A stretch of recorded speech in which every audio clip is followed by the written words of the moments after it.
Good morning 12th class. हमारा next topic है die oxygen. Die oxygen बनाने की विधियां। सबसे पहले प्रयोगशाला विधि। इस विधि में ऑक्सीजन का निर्माण क्लोरेट को मैंगनीज डाइऑक्साइड उत्प्रेरक की उपस्थिति में गर्म करके किया जाता है। ये यहाँ अभिक्रिया लिख के दिखाई हुई है। पोटाशियम क्लोरेट, हमने इसको गर्म किया और गर्म करते समय इसमें मैंगनीज डाइऑक्साइड का उत्प्रेरक दे रखा है। इससे पोटाशियम क्लोराइड बनेगा और ऑक्सीजन निकलेगी। ठीक है। अब इस विधि को करते समय हमें कठोर कांच की नली में 4:1 में पोटाशियम क्लोराइड और मैंगनीज डाइऑक्साइड का मिश्रण लेना है। ये आपको ध्यान रखना है कि यहाँ पर इसका पोटाशियम क्लोराइड और मैंगनीज डाइऑक्साइड का जो मिश्रण लेंगे वो 4:1 में होगा। ऑक्सीजन गैस निकालने के लिए निकास नली लगी रहेगी और ऑक्सीजन को हम जल के अधोमुखी विस्थापन से एकत्रित करेंगे। अब इसमें कुछ सावधानियां हैं। पहली सावधानी कि ये जो अभिक्रिया आप कर रहे हैं इसमें प्रयुक्त उपकरण सब वायुरोधी होने चाहिए, एयर उसमें नहीं आ सकनी चाहिए। फिर मैंगनीज ऑक्साइड जिसको हमने उत्प्रेरक की तरह से यूज किया है वो शुद्ध अवस्था में हो। इन दोनों को अलग अलग पीसकर और फिर मिक्स करना है अनुपात के अनुसार। प्रयोग समाप्त होने पर गर्म करना बंद करने से पहले निकास नली को जल की भरी द्रोणिका से निकाल लेना चाहिए।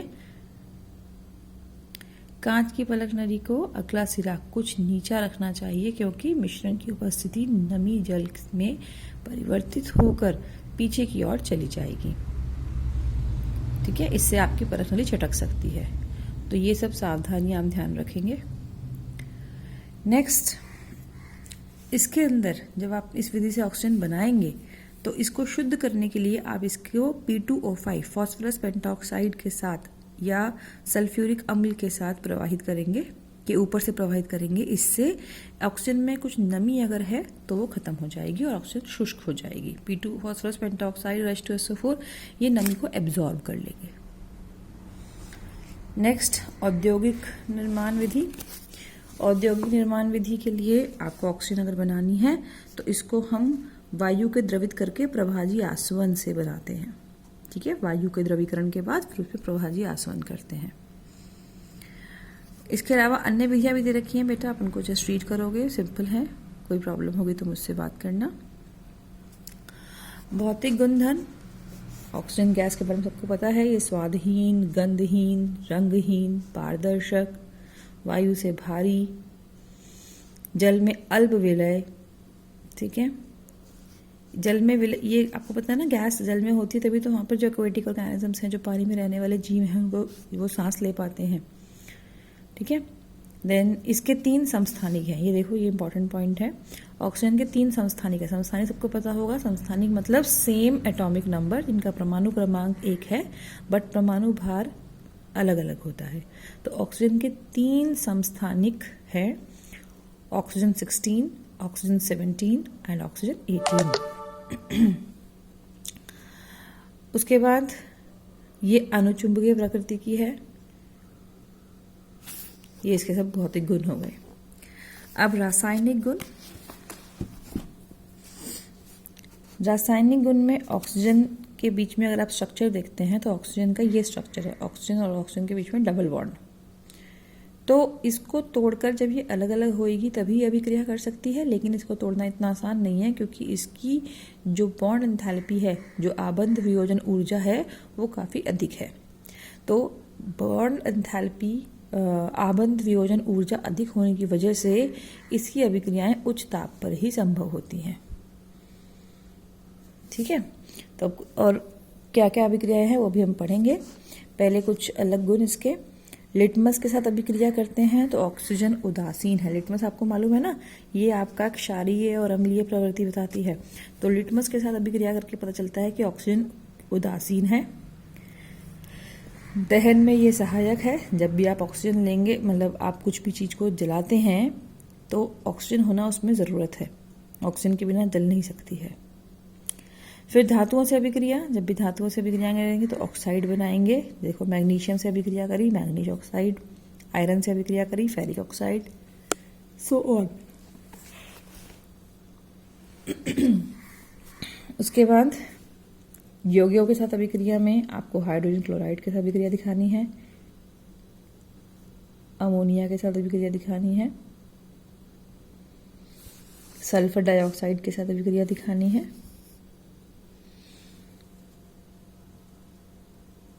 ठीक है। ये सब अभिक्रियाएं आप प्रिपेयर करेंगे। इनमें से क्वेश्चन ऐसा आ सकता है कि निम्न अभिक्रियाओं को पूर्ण कीजिए। आपको लेफ्ट साइड वाला लिख के दे देंगे और राइट साइड के लिए डैश।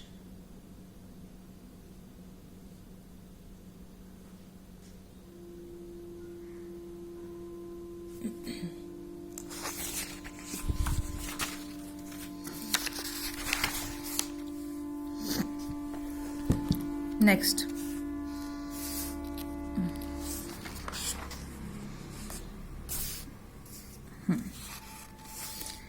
ये देखो इनकी जो ऑक्सीजन के लिए ये फ्लो चार्ट बनाकर दे रखा है बुक में, ये बहुत अच्छी चीज़ दे रखी है। यहाँ पर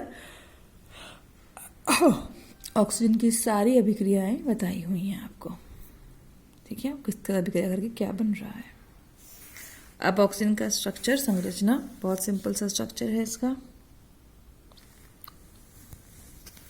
ऑक्सीजन के आबंध दिखाने हैं आपको। ऑक्सीजन में अयुग्मित इलेक्ट्रॉन उपस्थित होता है और एकाकी आबंध क्षमता भी अधिक होती है। इस प्रकार ऑक्सीजन की संरचना अणु के अनुचुंबकीय व्यवहार करती है। आप इसको इस तरह से ना दिखा के अपना नॉर्मल जैसे सहसंयोजक आबंध बनाते हैं वैसे दिखाया जा सकता है। उपयोग आप सब लोग बुक में से पढ़ेंगे। और इसके बाद चेक पॉइंट 13.3, चेक पॉइंट 13.3 आपको सबको सॉल्व करना है, ठीक है। इससे रिलेटेड कुछ भी क्वेरीज होंगी तो आप कल क्लास में पूछ लेना मुझसे।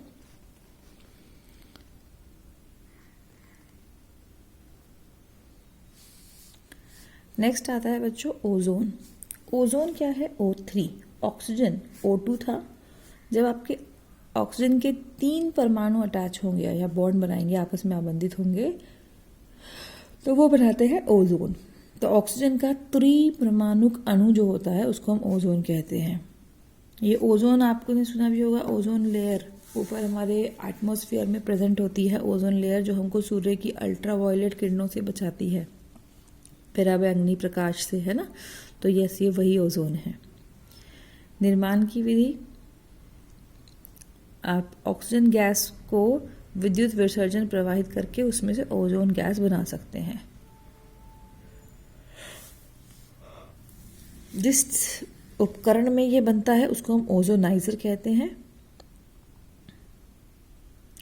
ठीक है।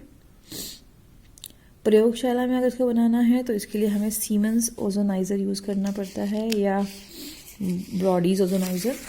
इसका डायग्राम अब नहीं है, दैट मीन्स आपको करने की जरूरत नहीं है वो, ठीक है। सिंपल नाम पढ़ लेना।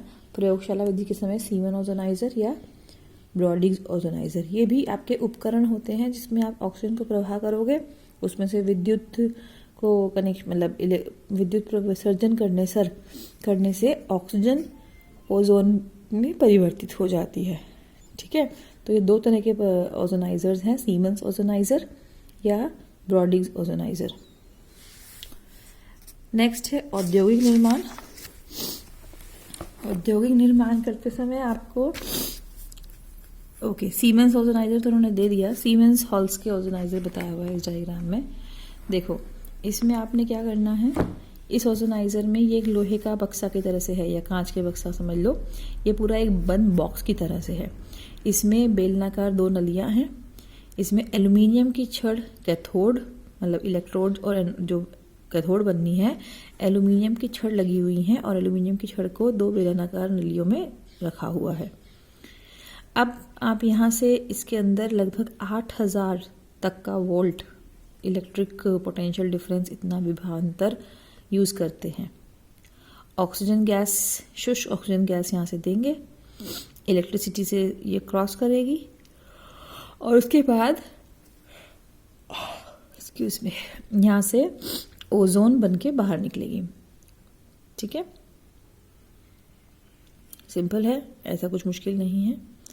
तो बस आपको इसका सेटअप प्रिपेयर करना चाहिए। कांच की नली है, इसके अंदर एल्यूमिनियम की छड़ लगी हुई है जो कि कैथोड और एनोड का काम करेंगी।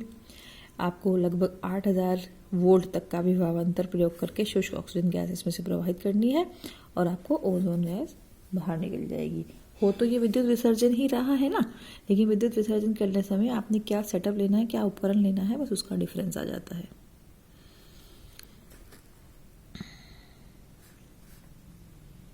ओके, नेक्स्ट भौतिक गुण।